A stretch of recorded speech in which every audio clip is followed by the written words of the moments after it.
Hey, Kelsey. I heard you bought a new house. Apparently it's detached, too. Get you, Missy. Hi, Sally. It's been a while. That's right. It is detached, but it's nothing too fancy, really. It's not like it's new or anything. I heard it's huge, though. I'm so pleased for you. Sounds to me like you're all set to live the good life. I'm actually a little jealous. Not at all. It was old and run down, so we got it way cheaper than the market price. It might look okay from the outside, but believe me, we had our work cut out with the renovations and repairs. I wouldn't go as far as calling it huge, though it is a lot more spacious than the old one. You know how much bigger they build them in the countryside? But you renovated it, right? I bet it looks like a palace now. Renovating your own house seems to be all the rage lately. Just the other week, I heard about my friend's friend reforming his whole house. I've seen TV shows about it too. Just yesterday afternoon, I was watching one called Peeps Designs. Everyone's doing it. Well, I guess you're not wrong. You do hear about it a lot now. Anyway, enough beating around the bush. Are you gonna tell me or what? When's the big day? When are you moving in? When? Next month. That's really soon. I wish you'd have told me earlier. I am your mother-in-law, you know. I did plan on telling you sooner. I've just been busy with all sorts of things, that's all. Sorry I kept you out of the loop all this time. That lazy son of mine almost never gets in touch with me, you know. I get the feeling that if I didn't text and call him, we'd never speak. I sometimes wonder if he still holds what happened between us. in the past against me. Do you by any chance mean that time you and his dad stole the money from his scholarship when he was in college? Oh, you know about that? Come on, dear. Stole is a bit drastic. Yeah, I know. I don't think it's drastic at all. I heard all about how you gambled away his entire scholarship fund on the slots at the casino. Oopsies. Weren't we just the naughtiest? Not just the casino either. My husband used his fair share on horse racing. He had to work 2 jobs while studying for a master's in biochemistry because of what you guys did. He told me it was the hardest period of his life. He literally had no free time and was getting by on cup noodles, 3 hours of sleep a night, and ungodly amounts of coffee. As if that wasn't bad enough on its own, he said your dad took most of his wages too. We were going through a really difficult patch back then. Without Anthony's help, we would have never been able to keep up with the absurd repayments on our debts. Can you believe it's even legal for them to make us pay that much? I know it can't have been very easy for my son, but, well, whatever. It's ancient history now. What is family for if not helping each other out in a pinch? Oh, I don't know. Maybe not getting them into pinches in the first place? Besides, Anthony ended up being the one responsible for the repayments on the scholarship money you stole. Not only that, but he had to bear all the burden by himself, and was threatened with expulsion from college if he didn't keep with them up. Is all of this true? Yup, sure is. What of it? Are you surprised? It was his scholarship. Obviously, he was going to be the one who paid it back. And of course, there would be consequences if he...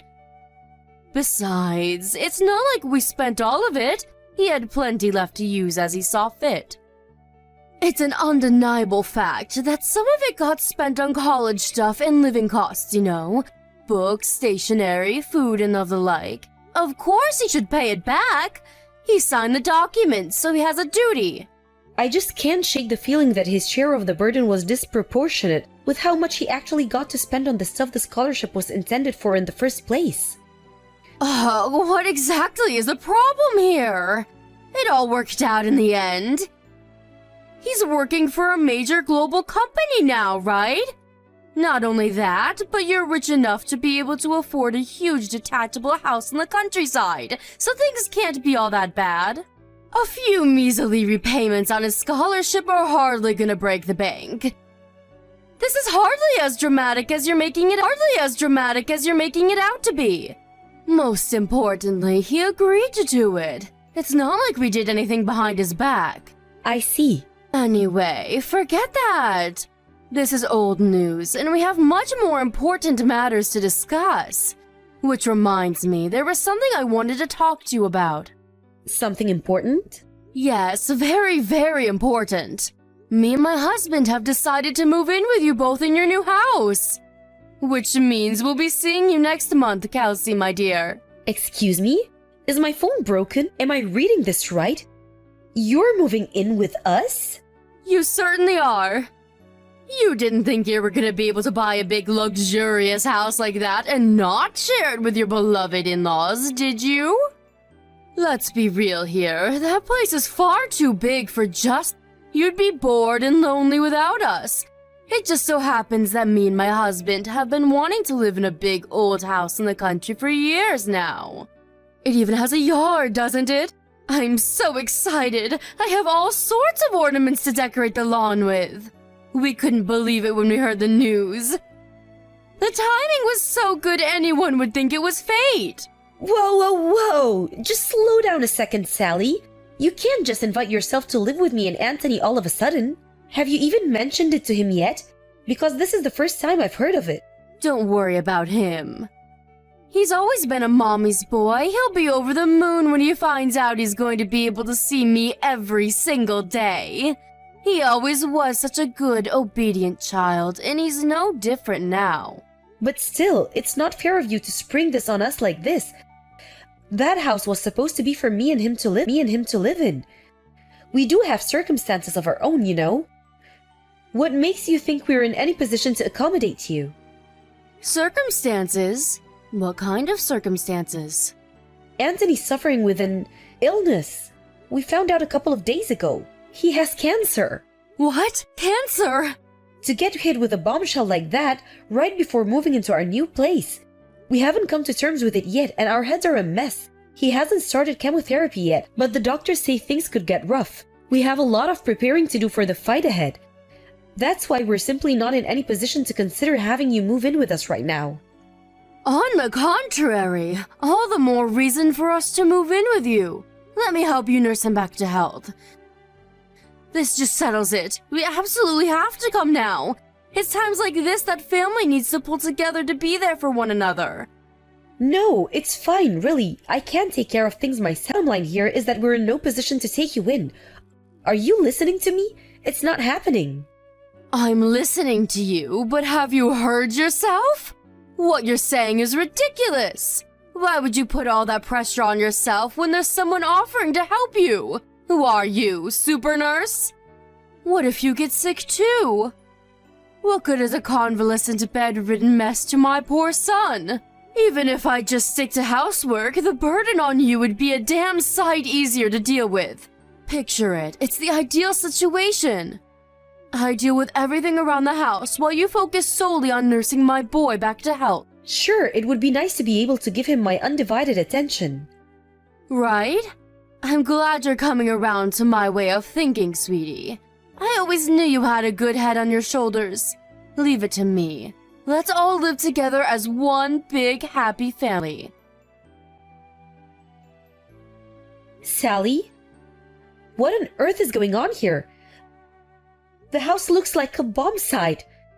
I go out for one day and I come back to find the place looking like a hoarder's den? Welcome home, sweetie. If you're back, why don't you be a dear and get to work on the housework right away?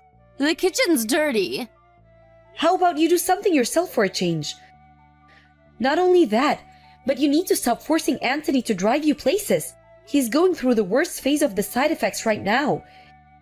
He's barely fit to walk around on his own, let alone drive the damn car. But it was raining. What else was I supposed to do? You're a clever girl. I'm sure you understand I had no choice. It's impossible to get anywhere living in the middle of nowhere without the car. Why did you have to buy a house this far from civilization in the first place? What does the location of our house have to do with you forcing your seriously ill son to chauffeur you around like you're a freaking aristocrat? Those are two completely different issues. You have to stop this. I do wish you'd shut up already. You're like a broken record. If the thought of your husband driving the car is so unconscionable to you, why don't you take me out yourself? It's easy to talk, but are you willing to put your money where your mouth is? Where exactly do you need to go so desperately? You don't even have a job. I like going into town. We live in the middle of nowhere. There are nothing but farms and mountains for as far as the eye can see.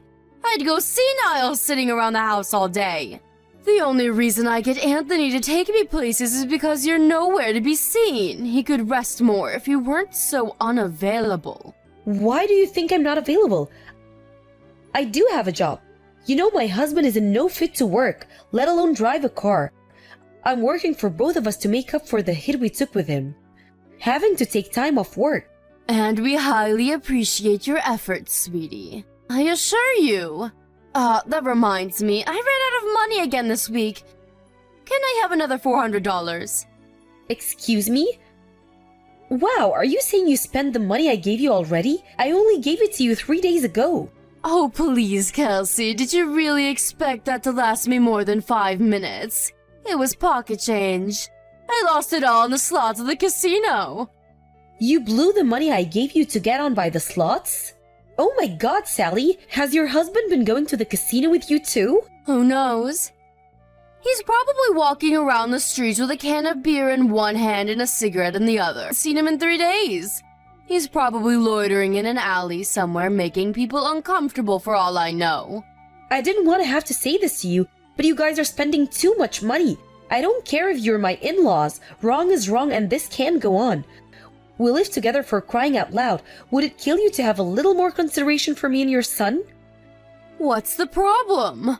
Are you saying me and my husband shouldn't have hobbies?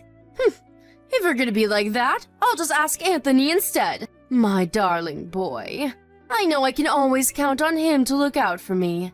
He'd go to the bank or rush out to find an ATM in a heartbeat if I asked him to. Don't you dare! He's undergoing cancer treatment, damn it! He's fast asleep and you will not bother him. Fine, you win. I'll give you more money. Excellent! I knew you'd see things my way before long. You're a smart cookie after all. Me and my husband are gonna need $400 each this time. You're asking me for $800? There's no way I can afford that. You'll have to get by on half. You greedy tightwad! Surely with the amount of hours you're working, epoxy $800 shouldn't be a big deal. I have to draw the line somewhere. You're gonna gamble us out of this house if you keep this up. What's the big deal? Just convince Anthony to retire early. He'll get a nice, juicy severance package, and our money worries will be a thing of the past. No way! Anthony loves his job. He's looking forward to going back to work. It's a huge motivating force for him. And I don't think he'd have it in him to fight this cancer with the same level of determination without it. If he quits, who's to say he won't lose the will to fight the disease? And then what? Stop being so selfish. It's time to face reality, Kelsey. My son is incapable of working as things stand, and that's not set to change anytime soon. How are new employees supposed to join the company with him clogging up the roster by being too stubborn to know when to leave? Leaving them hanging in the balance like that is unfair. It would be better for everyone if he just left. Don't even say things like that. My husband is no quitter. He isn't giving up and I won't give up on him. He will absolutely go back to work. I've never been more sure of anything in my life. Oh, to be young. One day, when you grow up, you'll realize blind faith never gets you anywhere. It's time to stop being so naive and childish and accept the harsh realities of life. Kelsey, I'm going for a few drinkies with the girls before I come home this evening. I won't be needing any supper. I see. In that case, I won't be able to come and pick you up. Please make your own way back in a taxi or get a lift from a friend. Huh? Are you joking? It's your day off work today.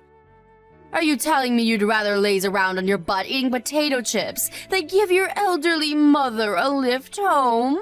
I'm busy. Anthony's funeral might be out of the way now, but I still have tons of stuff to take care of. Ah, yes, the funeral. I was blown away by how big the turnout was. I had no idea he was loved and respected by so many people. He was always so shy and introverted. It's hard to imagine him having that many friends. Everyone loved Anthony. Because of how kind he was. He was a good man who would do anything for anyone. Yes, my Anthony was 1 in a million. It's just a shame he left us so young. Right. Anyway, the funeral's over now. So we really should get around to dealing with his belongings. Most of them are going to have to go in the trash, of course. Why? What's the rush? Can't we at least wait until it doesn't all feel so raw? He's barely been in the ground 5 minutes and you're talking about tossing his things in the trash? Why wait? It's going to happen eventually, so we may as well do it now. We need to clear out the room he spent his final weeks laid up in bed in. I want to turn it into my own personal hobby parlor. We're not clearing out his things. Why not? It's not like we're gonna use them anymore. Besides, this is not your decision to make. I make the rules from now on. Me and you are strangers now, and strangers aren't welcome in my home. Wow, what's that supposed to mean? It's exactly what it sounds like. Without my son here, you're nothing more than a stranger, no different to someone I'd pass by on the street. Are you trying to kick me out of the house? Bingo! I knew you'd get it eventually. Well done, sweetie. Think about it. Me and you aren't related by blood. I tolerated you when my son was around for his sake, but there's no reason for us to carry on living together now. This house rightfully belongs to me and my husband as a memento of my son.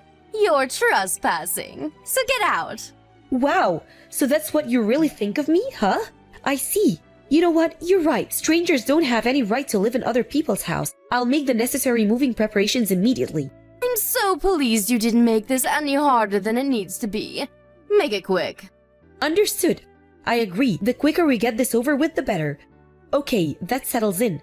I want you and your husband out of this house by tomorrow. Excuse me? Me and my husband leave? What are you talking about? You know, dear, anyone would think you're trying to get rid of us. The only one leaving this house is you. That's where you're wrong. You and your husband are the ones who'll be leaving. I've never heard anything more preposterous in my life. Are you trying to make me die of laughter? My son bought this house. It's only natural that it goes to his parents. Are you just trying to get a rise out of me? Or do you actually believe that?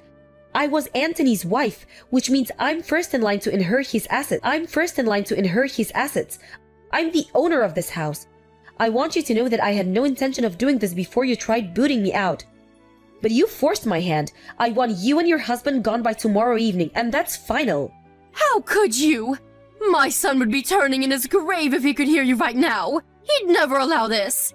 He's the one who let us live here in the first place. Well, Anthony's gone, which means I no longer have to tolerate your selfish shenanigans or walk on eggshells around you for fear of causing a big row. From now on, when it comes to anything to do with this house, my word is law, and you will do what I say. Why, you impertinent little upstart. You think you have the right to tell me what to do? I'm your mother-in-law. Show some respect.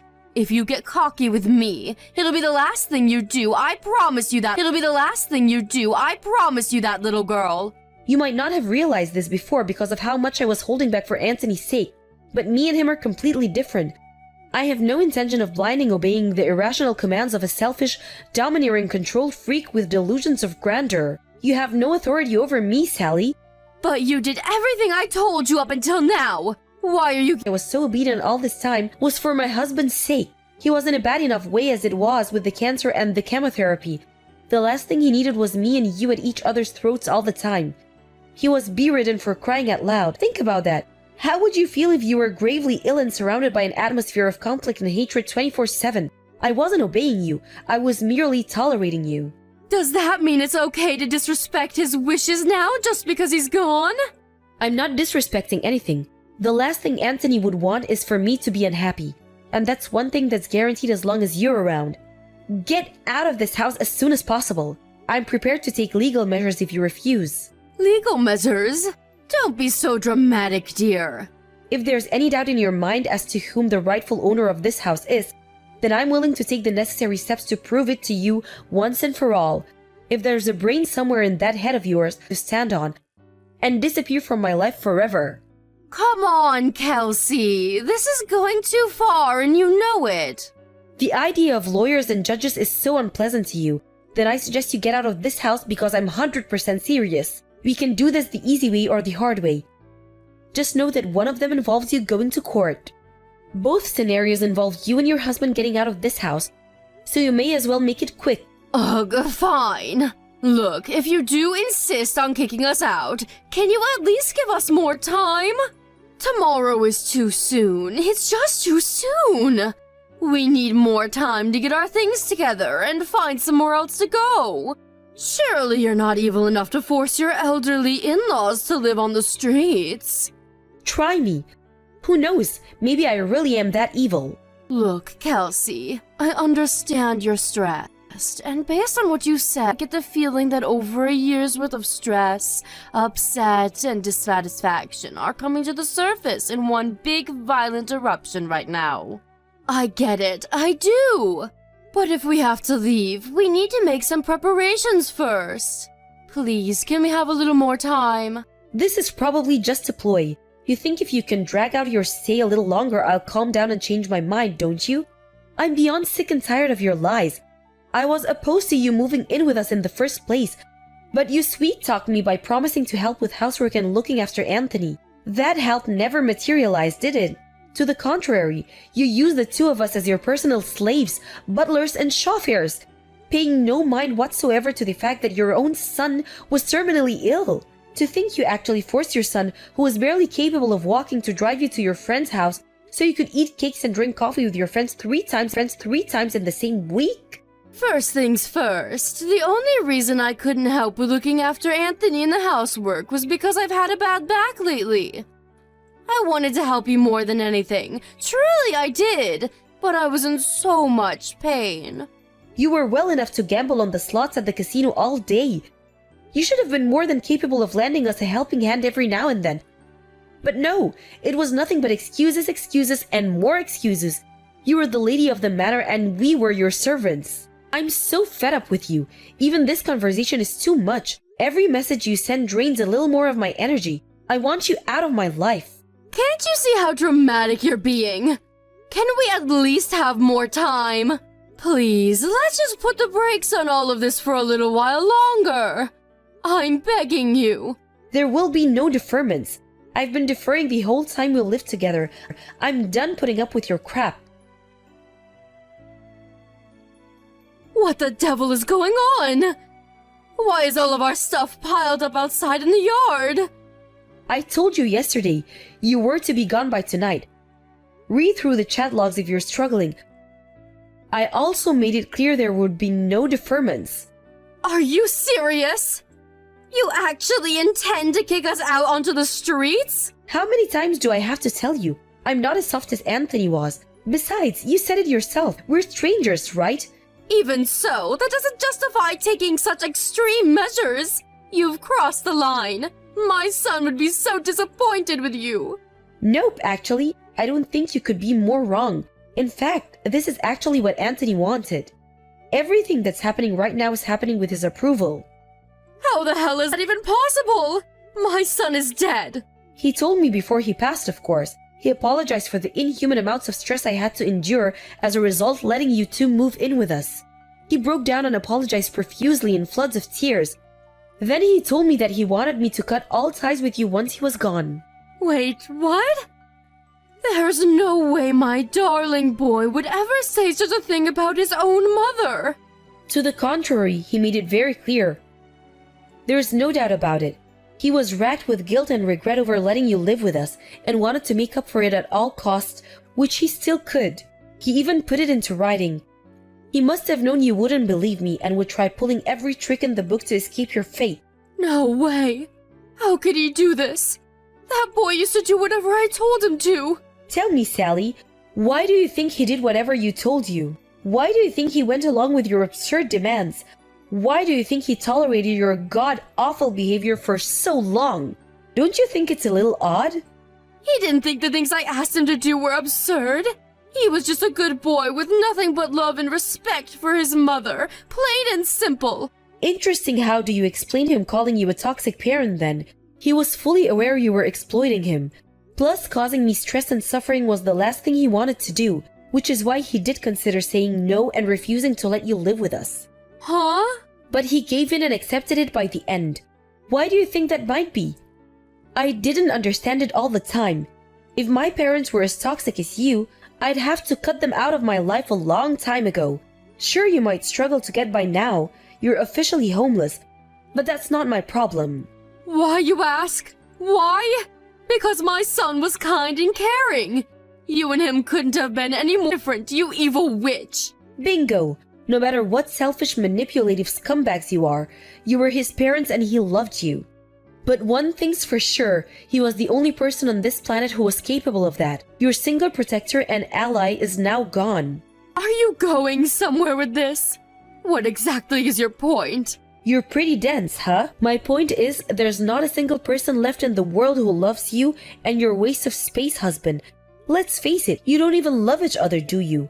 You're nothing more than a pair of pathetic vermin huddling together out of fear of being alone. What did you just... Vermin? How dare you? Don't get me wrong, I'm not saying you were always vermin. Huh? My husband told me everything. His childhood memories of you. He told me about how way back then, when your husband fell ill, you dropped everything to care for him around the clock. He told me about how you'd make up lunchboxes and take him for picnics, to the zoo or for scenic walks by the river. You took him anywhere and everywhere, and you stopped at nothing to make him happy, in spite of the illness. My son told you all that? But eventually you changed. You were around your rat of a husband for too long, and eventually you became vermin too. The only reason Anthony agreed to let you move in with us was because he remembered the good times. And he believed that somewhere, hidden away deep inside you, was the mom he used to know and love. He thought maybe you'd turn over a new leaf. I think he genuinely believed you when you said you were moving in to help out with the housework. And with looking after him, he accepted you with a heart full of hope. Hope? But that hope was smashed into tiny little pieces. You betrayed your son. I betrayed him? What are you even saying? Surely you don't believe that. There's an old candy tin in one of the boxes of your stuff out in the yard. Why didn't you take a look inside? What is it? It belonged to Anthony, but I have no need for it, so it's all yours. I said, what is it? Inside that tin is an origami gold medal. Remember it? Remember that time he caught an awful cold and had to drop out of the school track in field event? He'd been training so hard and couldn't wait to compete. He was so down in the dumps about the whole thing. So you made him that origami gold medal to make him feel better. Huh? This is that thing I made 30 years ago? He kept this the whole time? That medal meant the world to him because it reminded him of his precious childhood memories with you. He loved you. No matter how much you exploited and manipulated him, no matter how many good times you betrayed him. Oh my god, I had no idea he felt that way. It's too late to regret what you did now. Anthony's gone, and he's never coming back. What else did he tell you? He told you all about his childhood memories, right? There must have been more. Tell me. Oh, you're suddenly interested in your son now? I'm afraid I'm gonna have to say no. This has nothing to do with me. Please, I'll apologize for everything if you tell me. I'm begging you. The time of apologies has passed. There's no going back now. Anthony's gone. I hope you regret this. I hope the pain is unbearable, and I hope it tears away at your heart until the day you die. Now let me remind you one last time. This house is mine. Because I was the only one who gave your son the love he deserved. Not long after that, my father-in-law started causing a commotion outside the house, demanding I stop this nonsense at once and let them back in, but his wife soon shut him up. I can only think that what I said to her actually penetrated that big frosty wall around her heart. My mother-in-law, clutching that dirty old candy tin to her chest as if it was more important than life itself, took her husband and disappeared. I haven't heard from either of them ever since, and I heard through the grapevine that they ended up divorcing. It's been 2 years since I lost my husband now. I ran into his mom one time when I was laying some fresh flowers at his grave. As soon as she noticed me, she hung her head deep in shame and walked away, seeming to have none of the vigor or energy she was once so well known for. Something tells me she actually reflected on what she said, and used the whole tragedy as an opportunity to become a better human being. They do say every cloud has a silver lining. It's just a tragedy that the cost was so high. As for me, I'm still living in that same big old house in the country, surrounded by my cats and dogs, who I love and adore. We went through so much in this house, happiness and sadness, joy and misery, harmony and conflict. But strangely, the only things I remember vividly are the happy times me and Anthony shared together. That's why it'll always be an important place to me, and I intend to cherish and take good care of it for as long as I live.